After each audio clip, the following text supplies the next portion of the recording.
Stage 1. Establishing a practice. 1. The goal for Stage 1 is to develop a regular meditation practice.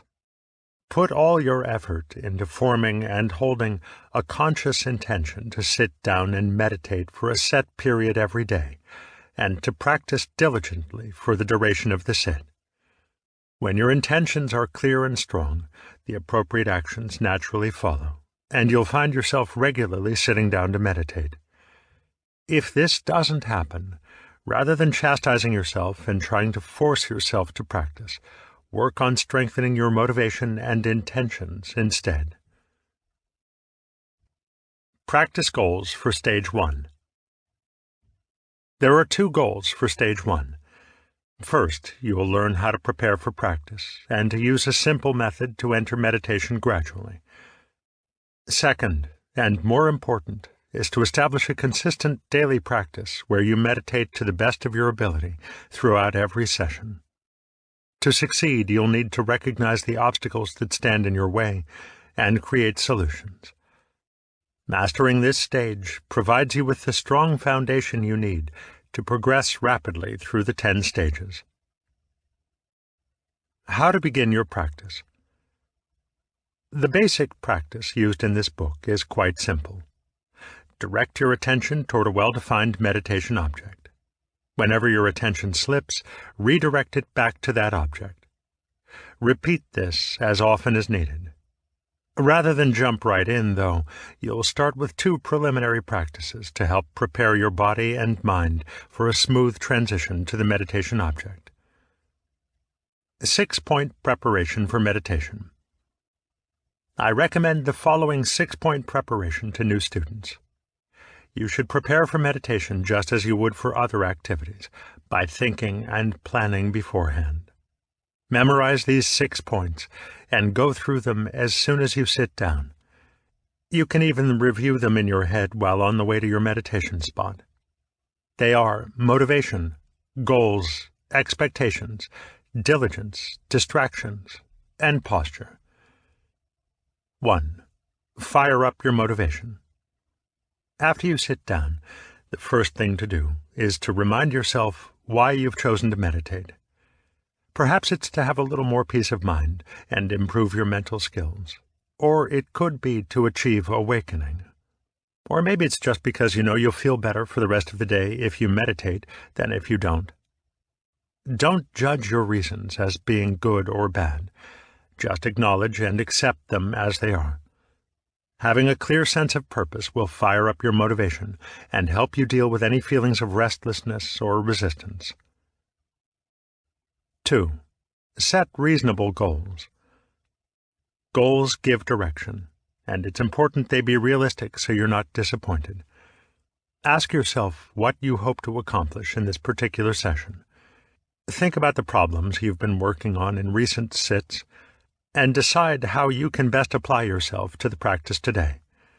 Then choose a goal for this sit that's reasonable given your recent progress. At first, your goals can be simple, such as not giving up and daydreaming, or remaining patient when your mind wanders or you get drowsy. Understanding the stages and which one you're at is a powerful tool for setting realistic goals, so periodically revisit the overview. 3. Beware of expectations. You should set goals and practice diligently to achieve them, but be careful of ambitious expectations about where you should be. You can easily set yourself up for disappointment. Resolve to hold the goals you've set very lightly, to find enjoyment in every meditation, no matter what happens, and to savor any achievement. Simply sitting down to practice is an accomplishment. There will be sessions where it's easy to focus. This is the fruit of your previous practice, but don't expect to notice obvious progress each time you sit. There will be plateaus where nothing seems to change for days or weeks. Today you may have less stability of attention or mindfulness than you did weeks or even months ago. That's normal, so stay relaxed. Make your effort diligent yet joyful. Don't get caught up in expectations. And always remember, There is no such thing as a bad meditation. 4. Commit to diligence. Diligence means engaging wholeheartedly in the practice rather than spending your time on the cushion, planning, or daydreaming. You will be tempted to think about things that are more interesting or important than the meditation object, problems to be solved, projects to plan, and fantasies to entertain. So commit not to indulge in these tempting distractions. Also, judging the quality of your practice can lead to doubt, giving rise to procrastination and resistance. Remind yourself that whenever resistance arises, the best way to overcome it is by simply continuing to practice. Resolve to practice diligently for the entire session, regardless of how your meditation goes. 5. Review potential distractions. It's important to know your state of mind before you begin to meditate. Perform a quick inventory of the things in your life that could come up as distractions, such as a problem at work or an argument with a friend. Check to see if your mind is occupied by any worries about the future, regrets about the past, doubts, or other annoyances. It will help to review the 5 hindrances described in the second interlude. Acknowledge these thoughts and emotions, whatever they are, and resolve to set them aside if they arise. You may not be wholly successful, but just setting the intention will make them easier to handle. 6. Adjust your posture. Before you begin, review your posture and get comfortable. Here's a checklist. Adjust any supports you use to help you sit comfortably. Your head, neck, and back should be aligned, leaning neither forward nor backward nor to the side. Your shoulders should be even, and your hands level with each other so your muscles are balanced. Your lips should be closed, your teeth slightly apart, and your tongue against the roof of your mouth, with the tip against the back of your upper teeth. Start with your eyes closed and angled slightly downward, as though you were reading a book. This creates the least tension in your forehead and face. If you prefer, leave your eyes slightly open, with your gaze directed at the floor in front of you. Your eyes will move during meditation, but when you notice they've shifted, return them to where they were. With your lips closed, breathe through your nose in a natural way. It shouldn't feel controlled or forced. Relax and enjoy yourself. Scan your body for any tension and let it go. All the activity of meditation is in the mind, so the body should be like a lump of soft clay, solid and stable, but completely pliant. This helps keep physical distractions to a minimum. For more on how to sit, refer to The Right Posture later in this chapter. Sometimes new students say, "I seem to spend a lot of time just doing the preparation for practice." Is that a problem? When I ask how the rest of their meditation went afterward, that usually answers the question. By the time you go through the 6 points, your mind will be well settled. The preparation also helps establish a consistent practice, free from resistance and the deliberate wasting of time.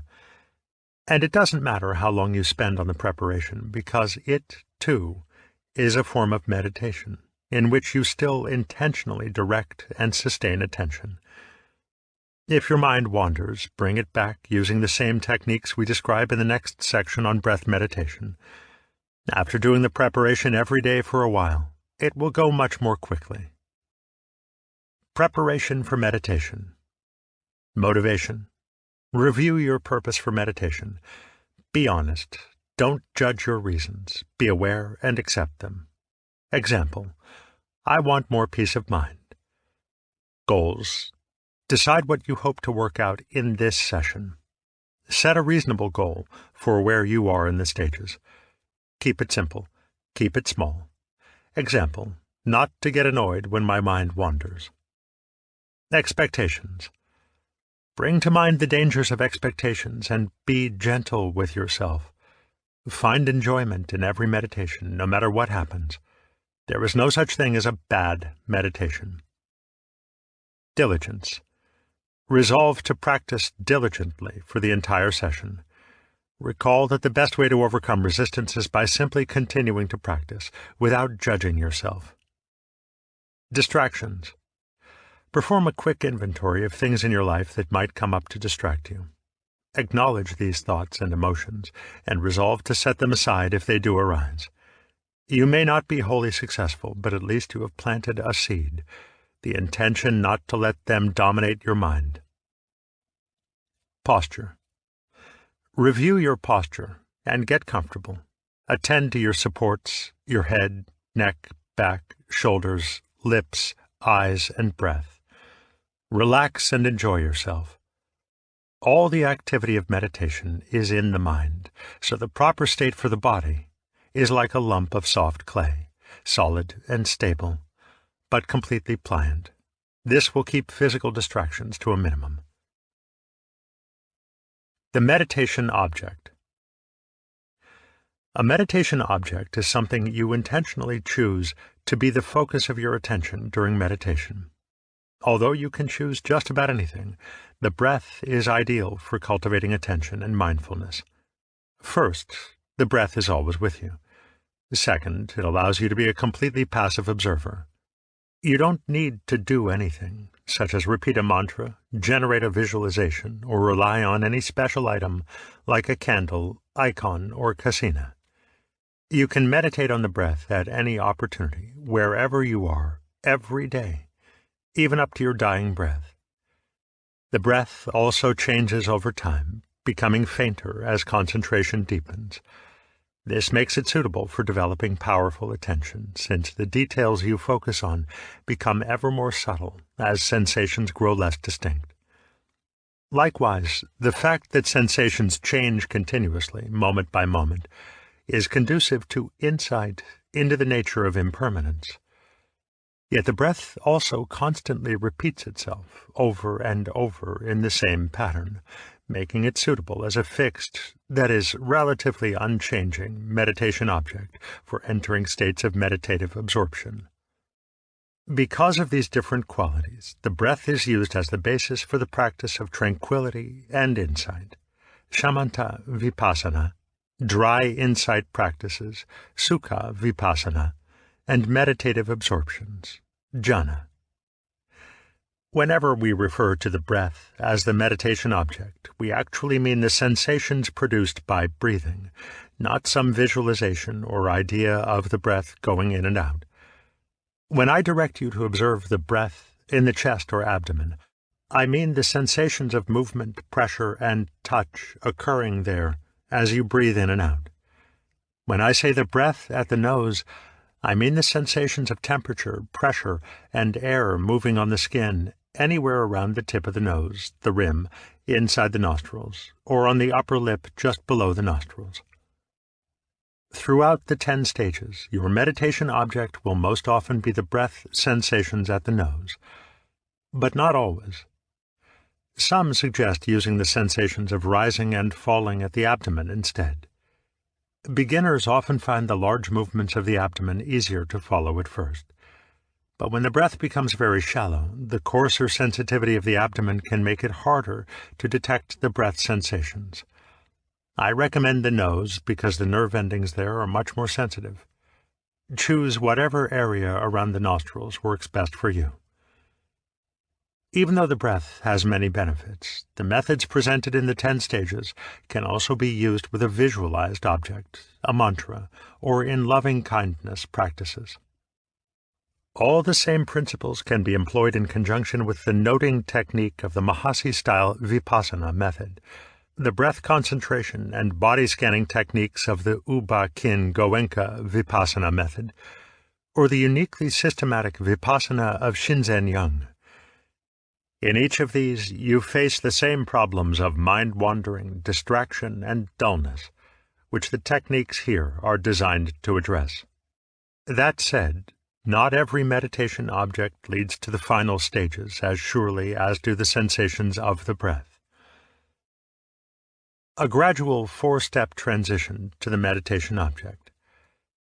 In this practice, you transition gently from the free-ranging attention of daily life to focusing on the breath at the nose. The transition is spread over 4 steps.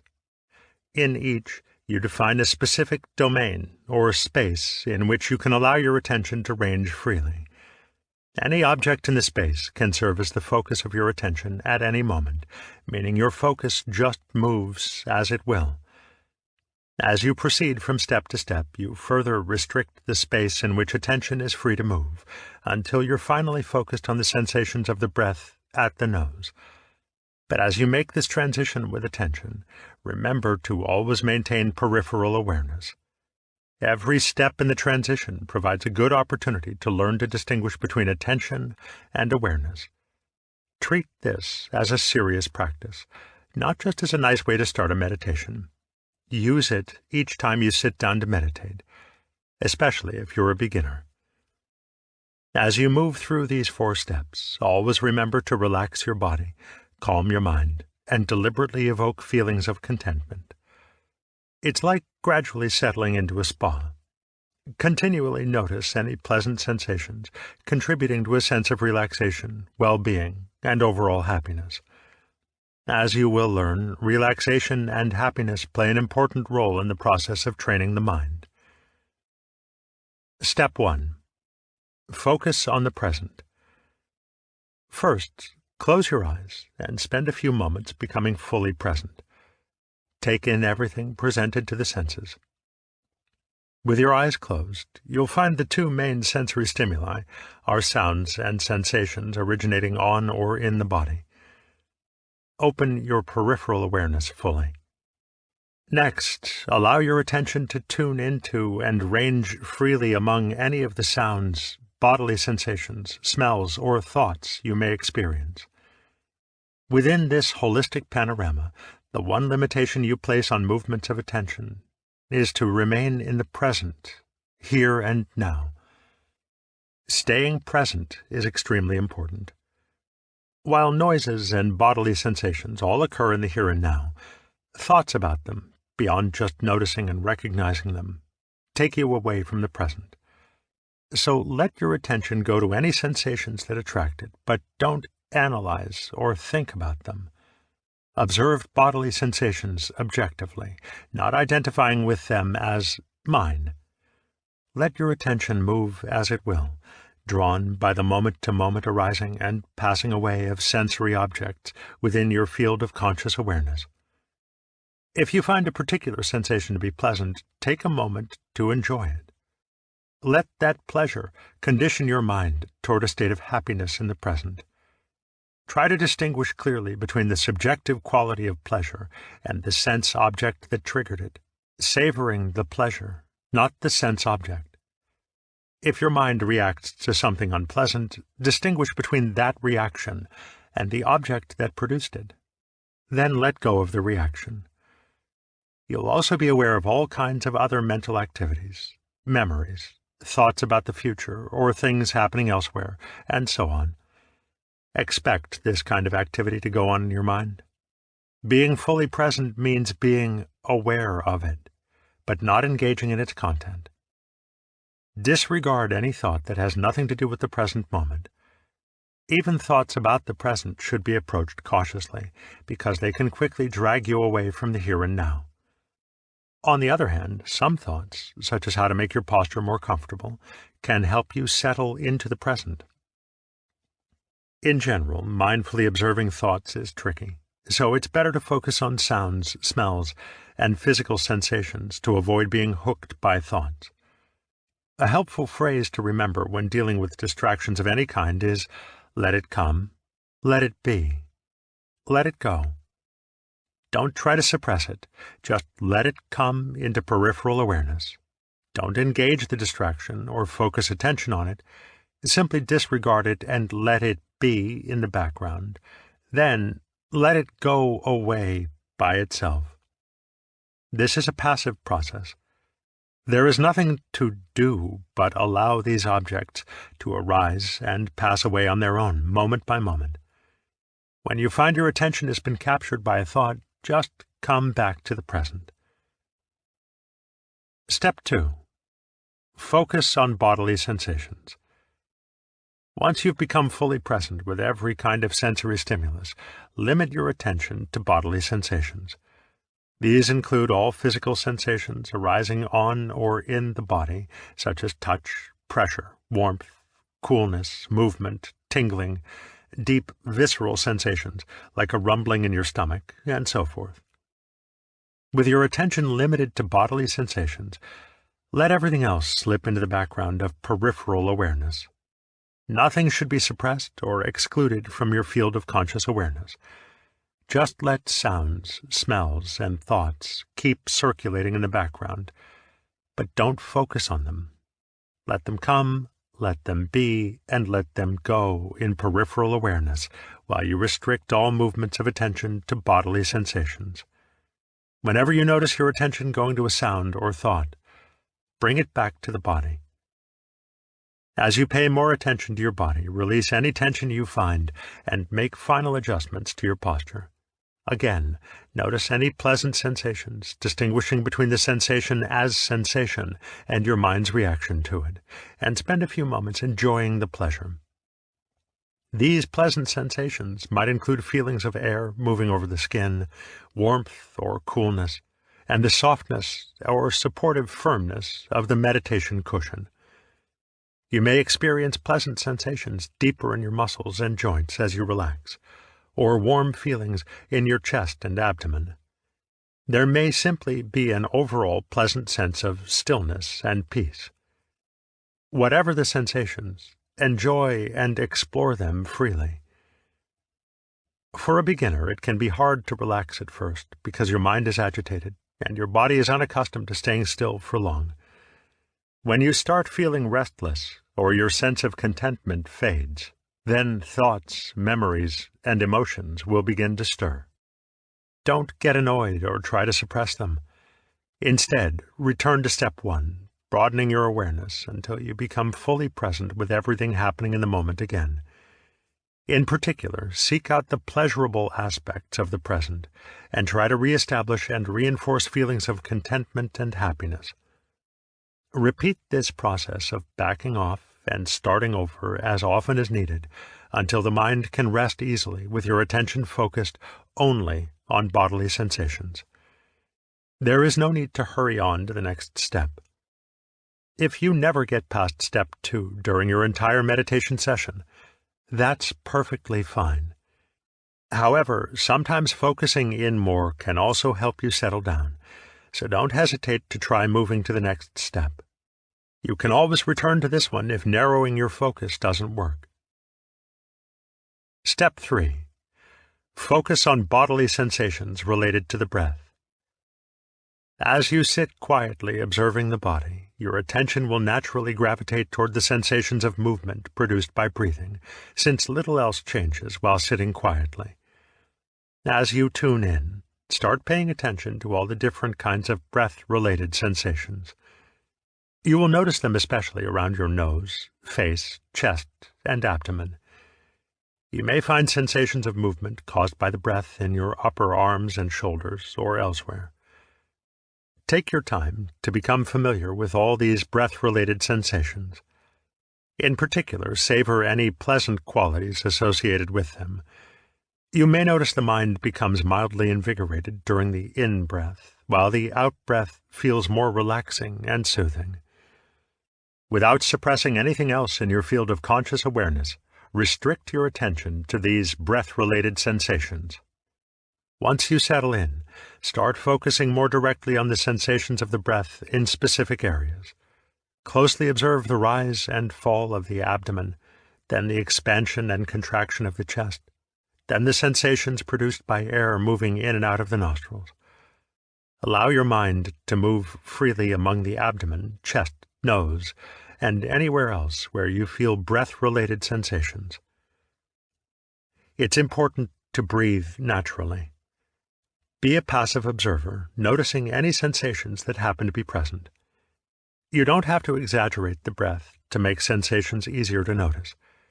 If you want to perceive them more clearly, try imagining that you're looking at the place where the sensations are occurring. Let your eyes rest in a position that serves your imagination, but don't actually try to direct your eyes to the tip of your nose or your abdomen. That will just create discomfort. Your eyes will naturally tend to rest, as though they were looking at a point a few inches in front of your face. Nor should you visualize the area in your mind. Take note of, savor, and even purposely induce feelings of peace and happiness, especially as your attention becomes more stable and you experience more inner calm. Step 4. Focus on sensations of the breath at the nose. Now direct your attention to the sensations produced by the air moving in and out of your nostrils. Locate where those sensations are clearest, just inside the nostrils, at the tip of the nose, on the upper lip, or wherever else. The area may be as small as a pencil eraser or up to 2 inches across. Also, the location of sensations may not be quite the same for the in and out breaths. Keep your attention on the area where the breath sensations are clearest. Don't try to follow the air as it moves into the body or out of your nose. Just observe the sensations from the air passing over the spot where you're focusing your attention. Remember, the meditation object is the sensations of the breath, not the breath itself. Without intentionally suppressing anything from awareness, keep watching the sensations of the in and out breath. If your attention wanders, gently bring it back. And that's it. From this point on, the sensations of the breath at the tip of the nose will be your primary meditation object. Cultivating stable attention will continue all the way through stage 6. Developing exclusive attention is the final event in the process and won't happen before stage 6, so don't even concern yourself with it in the early stages. For now, your aim is just to tame the constant movements of attention, while at the same time trying to maintain peripheral awareness of things in the background. In other words, you want to develop stable attention with mindfulness. Counting as a method to stabilize attention. Counting your breaths at the start of a sit really helps stabilize your attention. If you're a novice, you should use this method all the time. Once you have moved through the 4 steps and attention is restricted to the breath at the nose, start silently counting each breath. Your goal will be to follow the sensations continuously for 10 consecutive breaths. When your attention slips or you lose track of the count, which will happen frequently at first, just start over again at 1. For now, consider your attention continuous if you've missed neither an inhale nor an exhale, nor lost count of your breaths. However, don't expect perfection. For a beginner, you're doing well if you're aware of most of the in and out breath.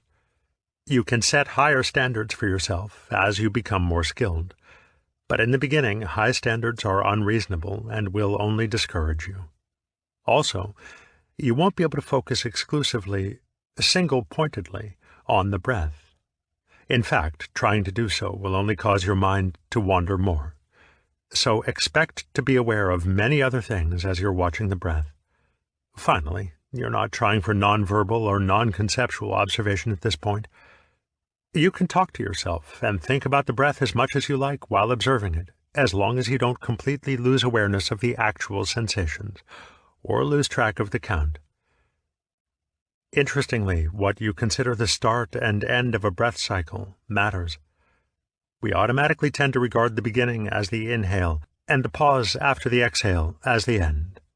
However, if you're thinking about the breath in that way, then that pause becomes the perfect opportunity for your thoughts to wander off, since the mind naturally tends to shift focus when it has completed a task.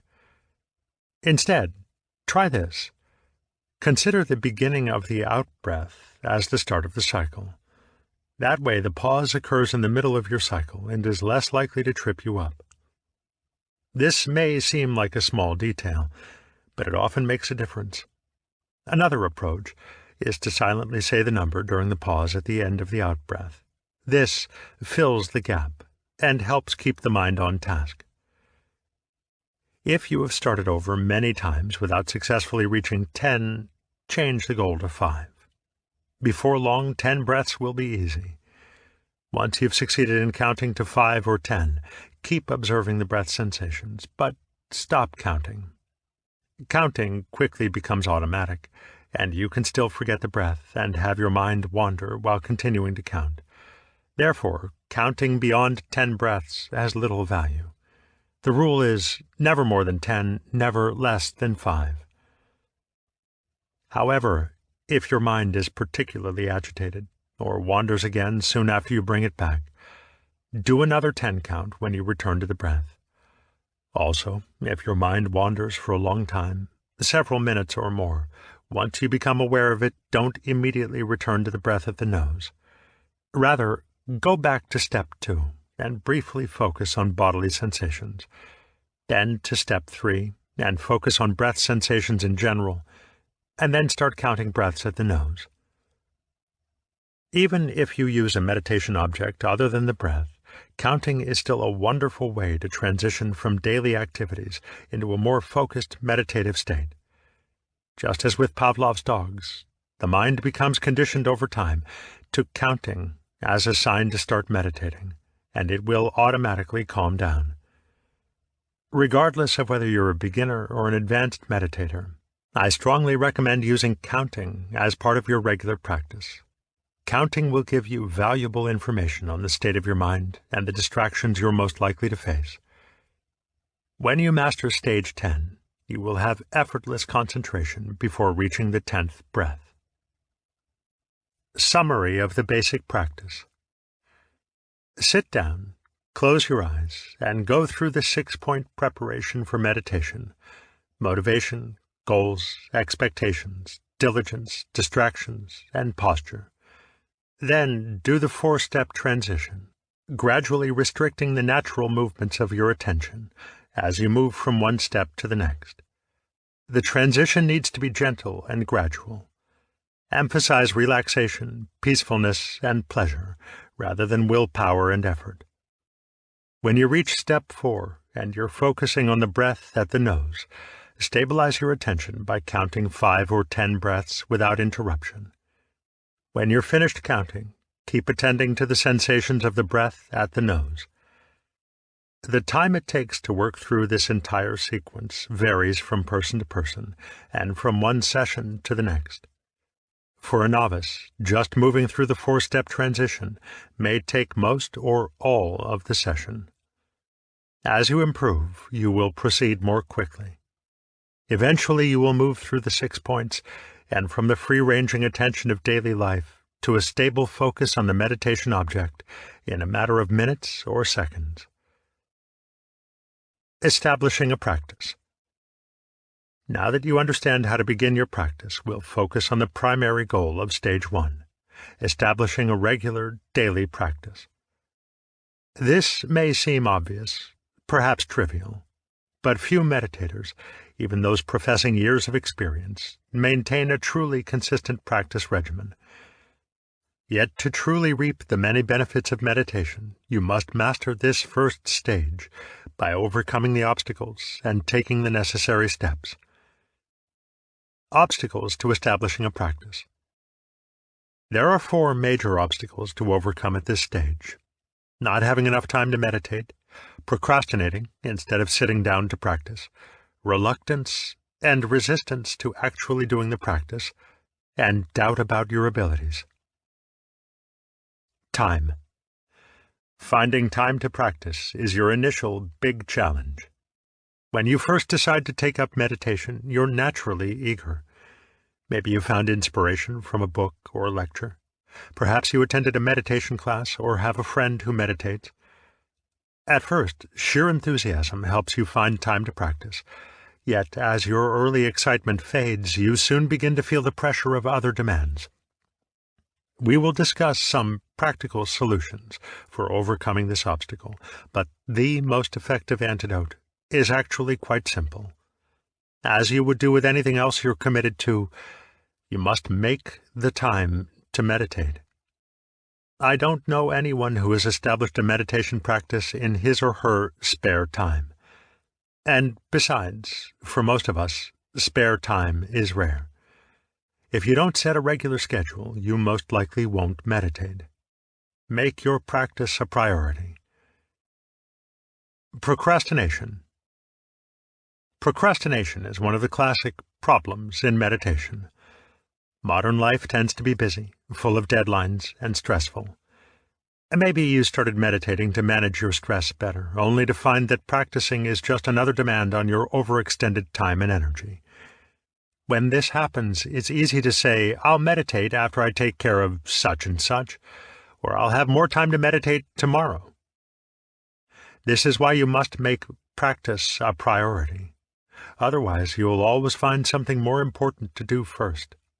Also, once you've been meditating regularly for a while, the after effects will make you more at ease and relaxed. Ironically, you will feel like you have more time, not less. Reluctance and resistance.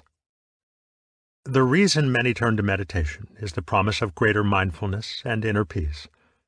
However, when you sit down and discover how wild and uncontrollable your mind can be, you may easily get frustrated and conclude that meditation is all work and little reward.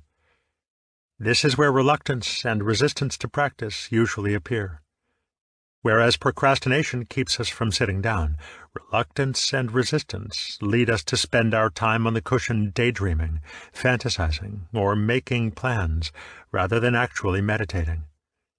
In other words, you'll do almost anything to avoid what you now think is a boring, difficult, and unsatisfying task. The keys to overcoming reluctance and resistance are inspiration and motivation. When you first start practicing, you'll need to get your inspiration from somewhere else. However, once you start making progress, your own success provides motivation. Self-doubt. We tend to stick with activities we are naturally good at, and avoid the ones we struggle with. When you discover you can't control your unruly mind, you may begin doubting your abilities. Maybe I'm different in some way, or just lack self-discipline. Or you might believe you aren't smart or spiritual enough for meditation. It's easy to think some inherent obstacle is holding you back, especially if you start comparing your experiences with what other people seem to be achieving.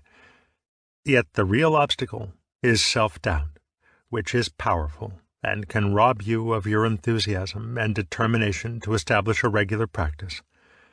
Without a regular practice, it will take a long time before you see any real improvement, which will only create more doubt. At the root of self-doubt is the classic hindrance of doubt explained in the second interlude. There you'll also find the explanation for how to deal with doubt. But the basic antidote is simple: trust and perseverance, which requires inspiration and motivation. Creating solutions.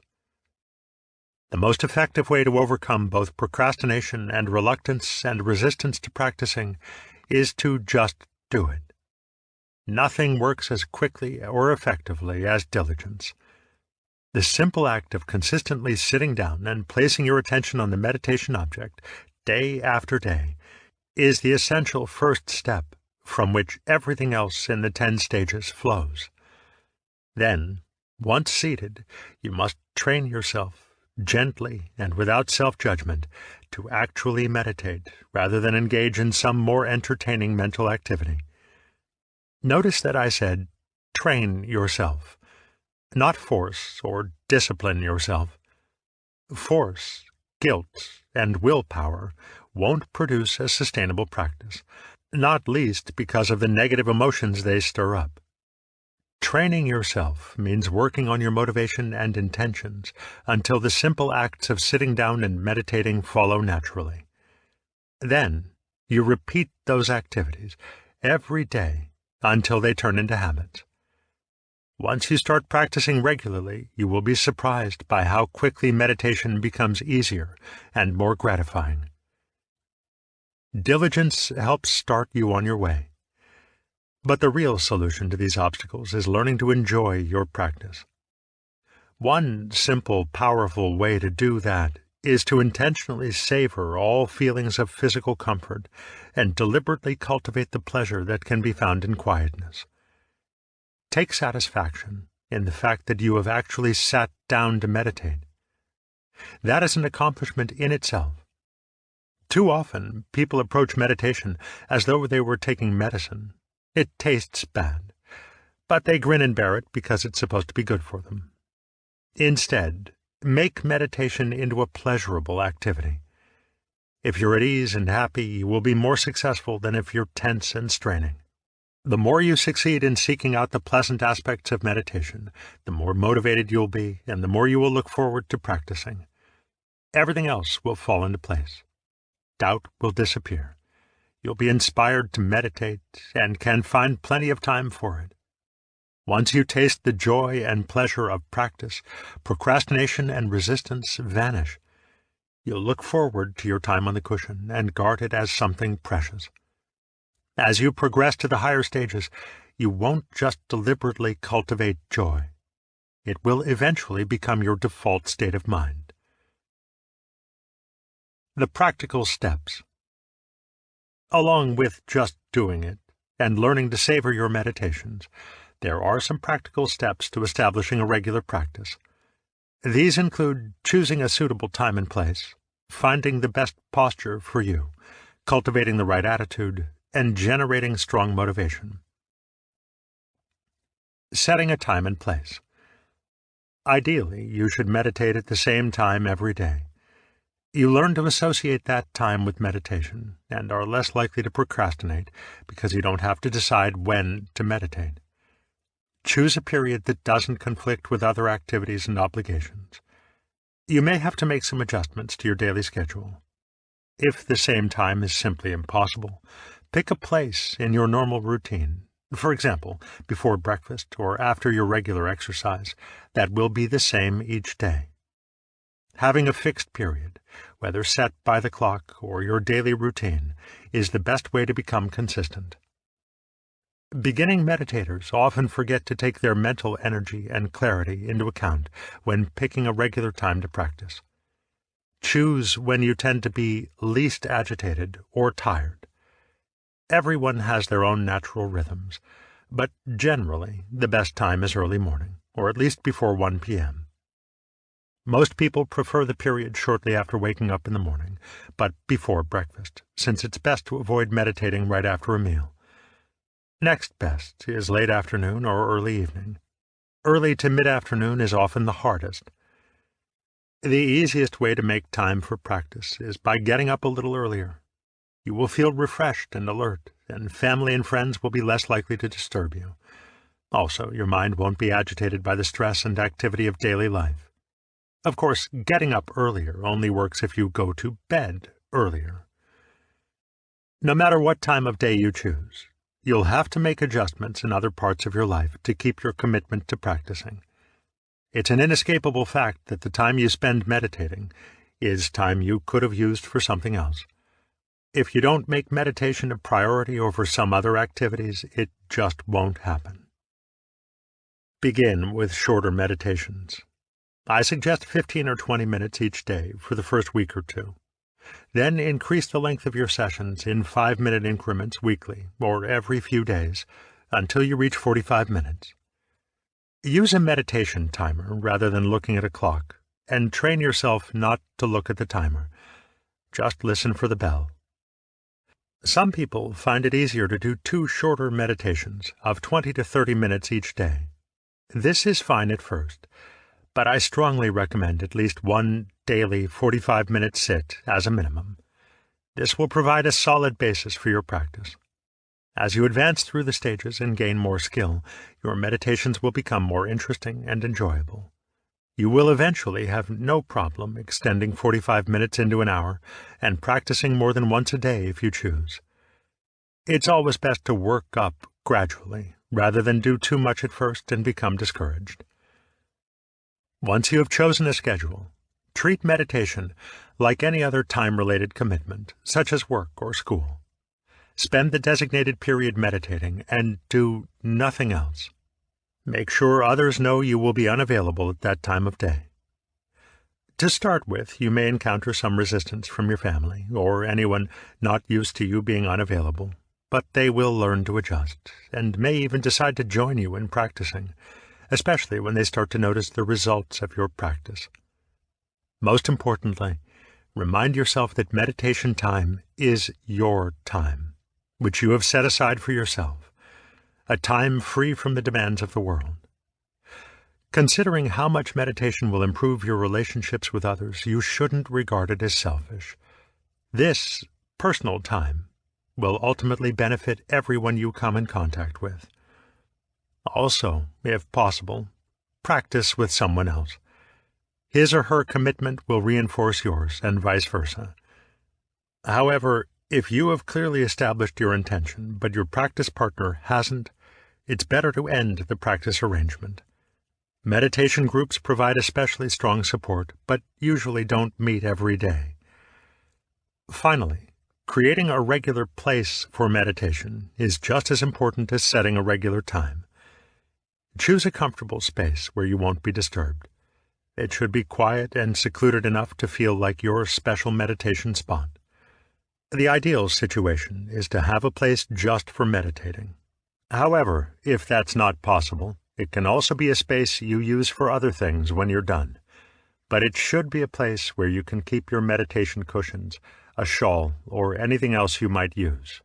Design and decorate it in ways that inspire you and remind you of why you're meditating and what you hope to gain. Some people like to set up an altar as well. It doesn't matter if it's religious or not. Its purpose is to inspire and motivate you in your practice. The right posture. Any comfortable position works for meditation, as long as it's not so comfy that you fall asleep. There are 4 traditional meditation postures: sitting, standing, walking, and lying down. They all work, and none is more correct than the others. Here we'll focus on some pointers to help you find a good sitting position. You can meditate sitting in a chair, on a meditation bench, or on the floor. Full lotus position, legs crossed with your feet on top of your knees, provides a very stable position and helps keep you alert, but it's not necessary for success. Also, if you aren't flexible enough to sit in full lotus easily, it can cause serious injury. The half lotus position, with legs crossed and only one foot on top of the opposite knee, is likewise very stable, yet it, too, is not easy for many adult Westerners. The most popular meditation posture is probably sitting on the floor on a zafu, a Japanese-style round cushion, legs crossed, with ankles slightly tucked under the opposite thigh or knee. Alternatively, both knees and lower legs can be flat on the floor, one in front of the other, the so-called Burmese style. Low Japanese-style meditation benches, called seiza, are often used. If sitting on the floor proves difficult, then sit on a regular straight-backed chair. Experiment with different postures before deciding which you prefer. Also, there are many ways to fine-tune any position using pads and pillows, lumbar supports, meditation belts, or straps, height adjustments, and so on.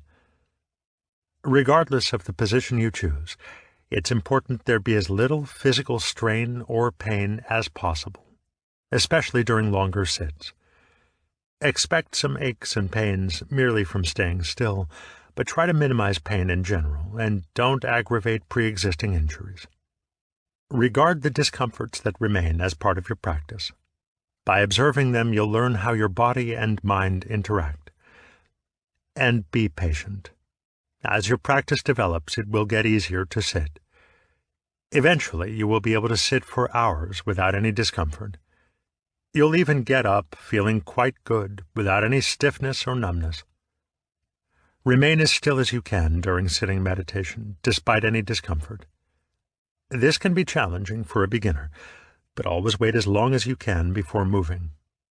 Then, don't stop meditating when you change position, but rather move slowly and deliberately, with full attention to the sensations in your body as you shift.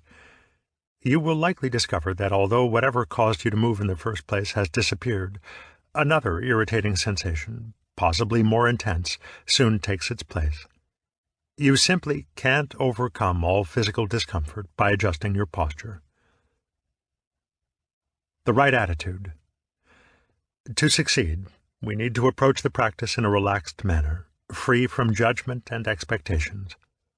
Although we may start out this way, we can quickly slip into a critical, striving attitude when faced with problems such as mind-wandering, sleepiness, and impatience.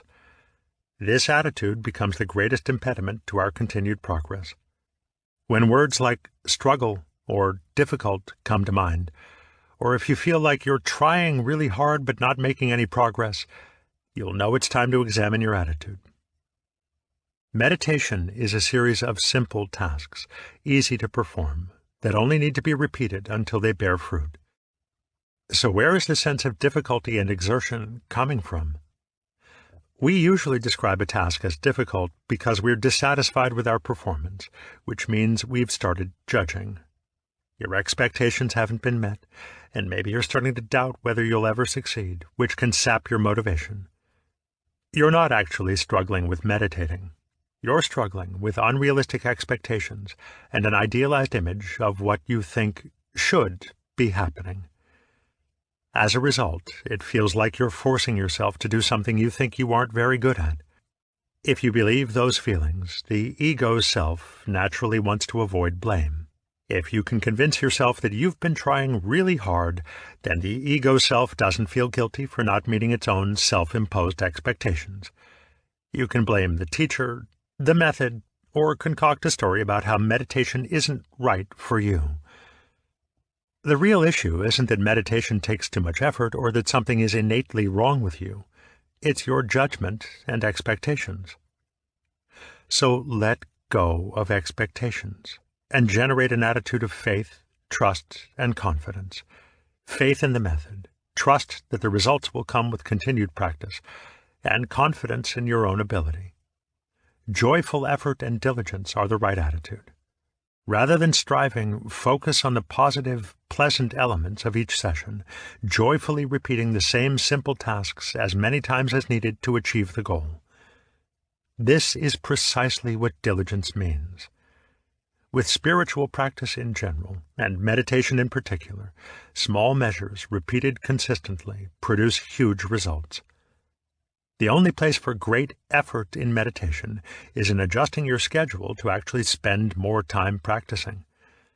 Realize there are no failures in meditation except for actually failing to do the practice.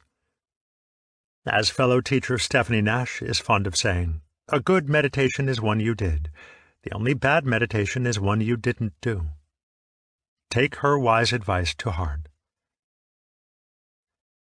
Staying motivated. You wouldn't be hearing this right now if you weren't somehow inspired to explore meditation. Keep yourself inspired and find new sources of encouragement. Make a point of frequently reminding yourself why you decided to meditate and what the benefits are. Reflect on the admirable qualities of experienced meditators you know. Read books, go to lectures, and listen to recorded talks. Think about how you and everyone around you will benefit from your practice.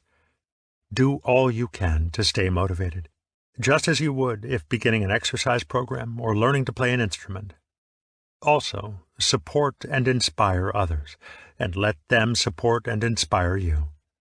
Practice with friends who share your interest in meditation, and set aside one day each week to get together for sitting, study, and discussion. Look into local meditation and Dharma groups, or start your own. As the Buddha once told his disciple Ananda, noble friends and companions are the whole of the holy life. When you feel you're ready to try more intensive practice, attend an organized retreat. Conclusion. You have mastered stage 1 when you never miss a daily practice session, except when absolutely unavoidable, and when you rarely, if ever, procrastinate on the cushion by thinking and planning, or doing something besides meditating. This stage is the most difficult to master, but it can be done in a few weeks. By following the basic instructions and cultivating the right attitude, you will develop joyful effort and diligence and establish a regular daily practice. The time and effort put into mastering this stage will pay off far beyond anything you can imagine. Here, monks,